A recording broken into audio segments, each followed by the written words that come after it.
ये बात सही था कि जानबूझ करके एक सोची समझी साजिश के तहत, एक षड्यंत्र के तहत दबंग अपराधियों को बचाने के लिए पुलिस ने वो 363 का लगना चाहिए पुराने आईपीसी के हिसाब से, अपहरण का 366 लगना चाहिए, तो वो अपहरण का धारा ही नहीं लगाया, केस को तो वहीं से कमजोर करना शुरू कर दिया। गोल्डन दास का भड़काऊ भाषण कहीं नहीं था, अगर है तो पुलिस उस वीडियो को जारी करे कोर्ट में। गोल्डन दास को पुलिस टॉर्चरिंग के साथ उसको फिर ला करके और जबरन माफीनामा मंगवाता है, कान पकड़ करके माफीनामा मंगवाता है कि डीजीपी से मांग करते हैं, मुख्यमंत्री से मांग करते हैं और पुलिस के आला अधिकारियों से मांग करते हैं कि गोल्डन दास अगर एक्सेप्ट किया है बिना मारपीट के और दबाव का, तो 164 में कोर्ट में जाकर के उसका बयान करवा ले। पुलिस एट्रोसिटी के खिलाफ लड़ने के वजह से, मालाफाइडी इंटेंशन से और मैलिशियस प्रोसिक्यूशन इनके खिलाफ हर जगह दायर कर दिया जाता है,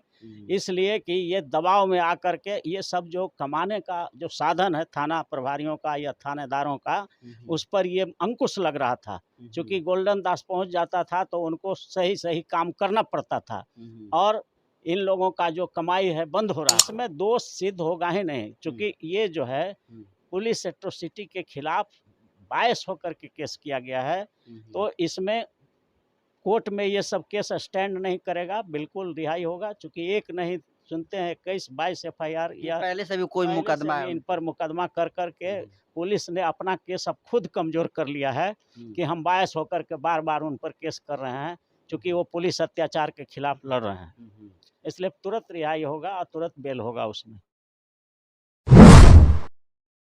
दोस्तों, बिहार के मुजफ्फरपुर रूपा हत्याकांड को लेकर जिस तरीके से पूरे देश भर में माहौल बनाया गया, उसको लेकर आपको बता दूं कि बहुजन आर्मी के राष्ट्रीय अध्यक्ष गोल्डन दास पीड़िता के घर पर गए, जहां पर गोल्डन दास के ऊपर पुलिस प्रशासन यह आरोप लगाती है कि गोल्डन दास भड़काऊ भाषण दिए, जिसके बाद उनके समर्थक उग्र हो गए और उसके बाद भगदड़ मच गई और गोल्डन दास को जो है भगदड़ मचाने का आरोप लगा, भड़काऊ भाषण देने का आरोप लगाकर पुलिस ने गोल्डन दास पर हमला करके उनको गिरफ्तार कर लिया। और उसके बाद आपको बता दूं कि गोल्डन दास के जितने सारे समर्थक हैं, इस घटना को लेकर उनमें हताशा जो है, नाराजगी है और जो उनके विरोधी उनमें खुशी का माहौल देखने को मिल रहा है। लेकिन आखिर गोल्डन दास रूपा के जो प्रकरण में जेल में गए हैं, कितनों दिनों तक जेल में रहेंगे, कौन कौन सी उनमें धाराएं लगी हैं, तमाम मुद्दों पर बातचीत करने के लिए हमारे साथ मौजूद हैं सुप्रीम कोर्ट और पटना हाई कोर्ट के सीनियर एडवोकेट और तेज तर्रार अधिवक्ता और संविधान विशेषज्ञ अरुण कुशवाहा जी सर से बात हम करेंगे। तो स्वागत है सर। पहले थैंक यू, नमस्कार सर। गोल्डन दास जिस तरीके से गए हुए थे लालू छपरा गांव में, वहां पर जो प्रकरण हुआ उन्हें गिरफ्तार कर लिया गया, लेकिन गोल्डन दास से पहले बहुत सारे नेता वहां पर गए थे। क्या वजह है कि गोल्डन दास को गिरफ्तार किया गया? देखिए, सबसे महत्वपूर्ण कारण जो है गोल्डन दास का गिरफ्तारी का, ये नहीं है कि वहाँ उन्होंने क्या किया, कारण दूसरा है। कारण ये है कि पुलिस द्वारा इनोसेंट लोगों पर, गरीब गुरबा पर जो अत्याचार होता था बिहार के थानाओं द्वारा, बिहार के जितने भी थाना थे, जितने भी पुलिस ऑफिसर जो थाना में थे, जो किसी न किसी प्रकार से गरीब के समस्या को नहीं सुनते थे, अमीरों के पक्ष में सारे काम करते थे, FIR भी लॉज गरीबों का नहीं होता था, SC ST को तो बिल्कुल थाना में जाने की हिम्मत नहीं पड़ती थी। तो जो पुलिस के अत्याचार के खिलाफ, पुलिस एट्रोसिटी के खिलाफ गोल्डन दास ने लड़ाई शुरू किया और बिल्कुल संवैधानिक तरीके से शुरू किया। वो गोल्डन दास का बहुत सारा वीडियो हमने देखा है, कहीं भी कोई आर्म्स लेकर के उनके साथ कोई नहीं जाता है, न तो उनके पास राइफल होता है, न बंदूक होता है, न चाकू होता है, न छुरी होता है, न तलवार होता है, बिल्कुल एक संविधान का किताब होता है और कुछ कागज होता है। और सिर्फ वो थाना प्रभारी या थाना के जो पुलिस अफसर होते हैं, अगर वो गरीब पर अत्याचार कर रहे होते हैं, उनका केस दर्ज नहीं कर रहते हैं, पैसा लेकर गरीबों का, सभी SC ST OBC के खिलाफ जांच कर रहे होते हैं, सही धारा नहीं लगाते हैं, समय पर जांच पूरी नहीं करते हैं, दबंग और पूंजीपतियों के इशारा पर केस को खराब करते हैं, गरीबों को जेल के अंदर डालने का काम करते हैं और अमीरों को बचाने के काम जो पुलिस करती है बिहार में, ये सारे देश के लोग जानते हैं और बिहार के लोग तो जानते ही हैं। तो इस पुलिस अत्याचार के खिलाफ गोल्डन दास लड़ाई शुरू किया है बिहार में, और इसलिए वो पुलिस के निशाने पर हैं। जहां कहीं भी वो पुलिस अत्याचार के खिलाफ बात उठाते हैं तो उन पर एक मुकदमा कर दिया जाता है। इस प्रकार से उनके खिलाफ सुनते हैं कि 21 या 22 या उससे भी अधिक मुकदमा बिहार के विभिन्न थाना में उनके खिलाफ दर्ज किया गया है। लेकिन जो पुलिस का बयान आया है सर, उस पुलिस प्रशासन का कहना ये है कि गोल्डन दास जिस तरीके से वो उसके घर पर गए, पीड़िता के घर पर, और भड़काऊ भाषण दिए, भड़काऊ भाषण की वजह से जो इतने सारे उनके समर्थक से वो तोड़-फोड़ करने लगे, और ये तमाम आरोप पुलिस लगा रही है। तो ये पुलिस जो आरोप लगा रही है गोल्डन दास का, जिस समय वहाँ पर बातचीत हो रही थी वहाँ के थाना इंचार्ज से, थाना अध्यक्ष से, तो उसका वीडियो है, उसमें कहीं कोई भड़काऊ भाषण नहीं नजर आता है। हमने तो देखा है उस क्लिप को। भड़काऊ भाषण अगर दिया है गोल्डन दास ने तो लाया जाए उसको सामने कि क्या कैसे उकसाया है लोगों को। एक बात तो हमने देखा कि ये एफआईआर जो हुआ है उसके संबंध में, तो उस एफआईआर में लड़की को उठाकर घर से ले जाने की बात कही गई है। तो ये अपहरण का मामला बनता था और अपहरण का धारा ही नहीं लगाया पुलिस ने।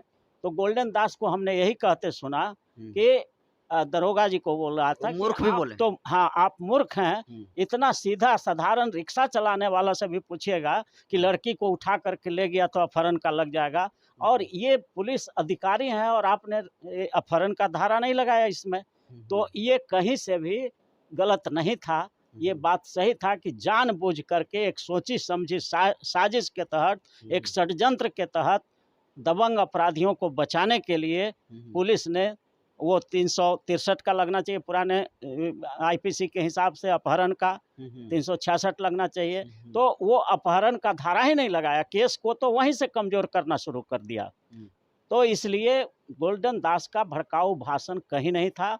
अगर है तो पुलिस उस वीडियो को जारी करे कोर्ट में। और सबसे बड़ी चीज है कि गोल्डन दास को पुलिस टॉर्चरिंग के साथ उसको फिर ला करके और जबरन माफीनामा मंगवाता है, कान पकड़ करके माफीनामा मंगवाता है। तो गोल्डन दास ने तो एक्सेप्ट भी किया है कि नहीं मेरे वजह से सब कुछ हुआ है। हाँ, ये बिल्कुल मार पीट करके दबाव डाल करके किया गया है। तो हम मांग करते हैं, यहाँ के डीजीपी से मांग करते हैं, मुख्यमंत्री से मांग करते हैं और पुलिस के आला अधिकारियों से मांग करते हैं कि गोल्डन दास अगर एक्सेप्ट किया है बिना मारपीट के और दबाव का, तो 164 में कोर्ट में जाकर के उसका बयान करवा ले। कोर्ट के सामने वो क्या बोलता है, हाई कोर्ट में क्रिमिनल रिट फाइल करके और वहाँ बयान ले कि वहाँ क्या बोलता है। पुलिस के अत्याचार से, उसके एट्रोसिटी से, मारपीट के डर से, और वो इस तरह का बयान उसको करवाया गया है, जो कि बिल्कुल असंवैधानिक है। और ऐसा कानून में कहीं नहीं है कि किसी को अपने खिलाफ ही गवाही देने के लिए मजबूर किया जाए। तो क्या सर, जो पुलिस टॉर्चर करके इस तरीके से बयान दिलवाई है, तो पुलिस पर भी कार्रवाई हो सकती है? बिल्कुल, क्यों नहीं होगा, पुलिस पर भी कार्रवाई होगी। पुलिस अगर कानून को अपना हाथ में लेती है तो पुलिस पर भी कार्रवाई होता है और होना चाहिए। अगर 164 में कोर्ट में बयान आ जाता है कि नहीं पुलिस हमको मार पीट करके और इस तरह से बुलवाई है, तो पुलिस पर भी पद का दुरुपयोग और अपने पावर का मिसयूज का केस हो ही सकता है, उस पर भी हो सकता है। वो लोग जो वहाँ बयान दिलवाए हैं वो सब के सब इसमें दोषी हो सकते हैं। गोल्डन दास को लेकर जो पीसी हुआ सर पुलिस प्रशासन के द्वारा, उसमें ये भी कहा गया कि गोल्डन दास बहुत बड़ा जो है अपराधी था और इसका इतिहास भी उसी तरीके से रहा है।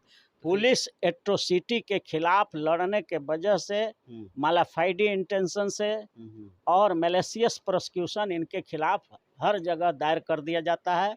इसलिए कि ये दबाव में आकर के ये सब जो कमाने का जो साधन है थाना प्रभारियों का या थानेदारों का, उस पर ये अंकुश लग रहा था। क्योंकि गोल्डन दास पहुंच जाता था तो उनको सही सही काम करना पड़ता था और इन लोगों का जो कमाई है बंद हो रहा था। इसलिए गोल्डन दास को टारगेट पर रख करके और मैलिशियस प्रोसिक्यूशन माने ये विद्वेषपूर्ण एफआईआर सब जगह लॉन्च किया गया है। तो हम लोग तो इस पर विचार कर रहे हैं, हमारे पास उनके लोग आए थे, हम कह रहे हैं कि जितने भी एफआईआर उनके खिलाफ हुए हैं वो सब को क्वेश करने के लिए एक साथ criminal writ Patna high court में फाइल होना चाहिए कि ये सब पुलिस अत्याचार जो होते हैं पब्लिक पर, पुलिस के द्वारा जो पब्लिक पर एट्रोसिटी होता है, अत्याचार होता है, ये बड़े पैमाने पर बिहार में होता है, थाना के द्वारा और थाना के पुलिस पदाधिकारियों के द्वारा। तो उसको रोकने के लिए गोल्डन दास ने हर जगह प्रयास किया और इस वजह से टारगेट में लेकर के उन पर झूठा एफआईआर, मैलिशियस प्रोसिक्यूशन, फर्जी केस अंबार लगा दिया गया है। तो सारे केस को हाईकोर्ट के सामने हम लोग, अगर उनके लोग आते हैं तो हम लोग क्रिमिनल रिट फाइल करके एक साथ कंपाइल करके पूरे केस की सुनवाई करेंगे और सारा उन्होंने जो न्याय दिलाया है जिन जिन लोगों को, उन लोगों को भी लाया जाएगा, उसको भी पार्टी बना करके और कहवाया जाएगा कोर्ट में कि देखिए इन लोगों को गोल्डन दास ने न्याय दिलवाया है और इस वजह से पुलिस बायस्ड है। तो सर गोल्डन दास का जो संगठन है बहुजन आर्मी, ये बताया जा रहा था कि वो रजिस्टर्ड नहीं था, तो क्या लड़ाई लड़ने के लिए संगठन का रजिस्टर्ड होना जरूरी है? देखिए इन लोग संविधान का ABCD भी नहीं जानता है। भारत के संविधान के आर्टिकल 19 में संघ बनाने का, यूनियन बनाने का अधिकार हर नागरिक को दिया गया है और उसमें कहीं नहीं है कि किसी भी संगठन का रजिस्टर होना जरूरी है, ऐसा नहीं है भारत के संविधान में। हम 5 आदमी हैं, संघ बना करके सही बात के लिए लड़ाई लड़ सकते हैं, हम रजिस्ट्रेशन नहीं कराएंगे, कोई बात नहीं है। RSS इतनी बड़ी संगठन है, वो आज तक रजिस्टर्ड नहीं है। बहुत सारे ऐसे संगठन हैं जो काम कर रहे हैं, रजिस्टर्ड नहीं है। क्यों नहीं है? इसलिए कि संविधान में रजिस्ट्रेशन संगठन का होना मैंडेटरी नहीं है। आर्टिकल 19 जाने, संविधान का ABCD भी लोग नहीं जानते हैं पुलिस वाले और सीधे सीधे बयान दे देते हैं कि रजिस्टर्ड नहीं है। अरे रजिस्टर नहीं है तो शांतिपूर्ण ढंग से प्रदर्शन करने, संघ बनाने, अपने विचार की अभिव्यक्ति करने की जो स्वतंत्रता है, फंडामेंटल राइट है आर्टिकल 19 ऑफ द कॉन्स्टिट्यूशन में, उसको अगर कोई इस्तेमाल करता है देश का नागरिक तो वो कहाँ से गलत है? कोई ज़रूरी नहीं है कि संगठन सब रजिस्टर्ड ही हो। देखिए ये तो पता चल गया, चूँकि पुलिस वहाँ पर जब गोल्डन दास पहुँचते हैं और सही सही बात उठने लगती है कि अपहरण का मामला दर्ज नहीं किया गया, वहीं से पता चलता है कि पुलिस बायस्ड होकर के अपराधियों के बचाने के पक्ष में है। तो इसकी हम लोग तो मांग करते हैं कि इसको बिहार पुलिस से लेकर के इसको CBI की जांच होनी चाहिए या जुडिशियल इंक्वायरी होना चाहिए। ये केस जो है अब मेडिकल बोर्ड से जांच होना चाहिए। एक डॉक्टर हो सकता है कि पुलिस के प्रभाव में या प्रशासन के दबाव में आकर के जो उसको दबाव दिया गया है तो वो लिख दिया हो, लेकिन एक मेडिकल बोर्ड गठित होना चाहिए जिसमें बिहार के बाहर का 5 डॉक्टर का टीम होना चाहिए और वो मेडिकल बोर्ड जो है उसको जांच करे, जो रिपोर्ट आया है उसका जांच करे और सब देखे। और रेप के लिए कोई ज़रूरी नहीं है, पॉस्को एक्ट में ऑलरेडी सब लिखा हुआ है कि रेप के लिए कोई ज़रूरी नहीं है कि स्पर्मेटोजोआ का होना वहाँ ज़रूरी है। वो पेनिट्रेशन हो गया तो रेप हो गया, ऐसा पॉस्को एक्ट में एकदम क्लियर लिखा हुआ है। कोई ज़रूरी नहीं है कि उसमें सीमेन पाया ही जाए या स्पर्मेटोजोआ पाया ही जाए, ये कहीं भी रेप के केस में नहीं है कि वो होना ज़रूरी है। और वहाँ तो रेप्चर्ड जब सब कुछ है, हर तरह से वहाँ पर कोई सबूत नष्ट करने का प्रयास किया गया है, तो ऐसी परिस्थिति में मेडिकल बोर्ड का गठन होना चाहिए और एक डॉक्टर ने जो रिपोर्ट दिया है, हो सकता है किसी के प्रभाव में आकर के, किसी के दबाव में आकर के गलत रिपोर्ट भी दिया हो, तो एक मेडिकल बोर्ड बना करके जांच होना चाहिए और एक न्यायिक जांच भी इसका होना चाहिए। एक जज के निगरानी में ये सब जांच पड़ताल होना चाहिए, क्योंकि सरकार अपनी बदनामी होने के डर से वो दबाव दे करके केस को हल्का करने का प्रयास कर सकती है। इसलिए हम लोग CBI की जांच का भी ऐसे केसेस में, ये निर्भया कांड जैसा केस है, ये महिलाओं के, गरीब महिलाओं के, बच्चियों के साथ ये जो अत्याचार है वो देश बहुत उद्वेलित है इससे, इसलिए इसका CBI जांच भी होनी चाहिए। आखिरी सवाल लेंगे, तमाम लोगों का ये कहना है कि आखिर गोल्डन दास की जो गिरफ्तारी हुई है, आपने तमाम धाराओं को देखा है, कितने दिनों तक जेल में रह सकते हैं गोल्डन ये दास? देखिए कोई केस मेड आउट नहीं हो रहा है। जैसे 307 का मुकदमा लगाया है, तो 307 में ग्रीवियस इंजरी किसी को होगा तब न लगेगा।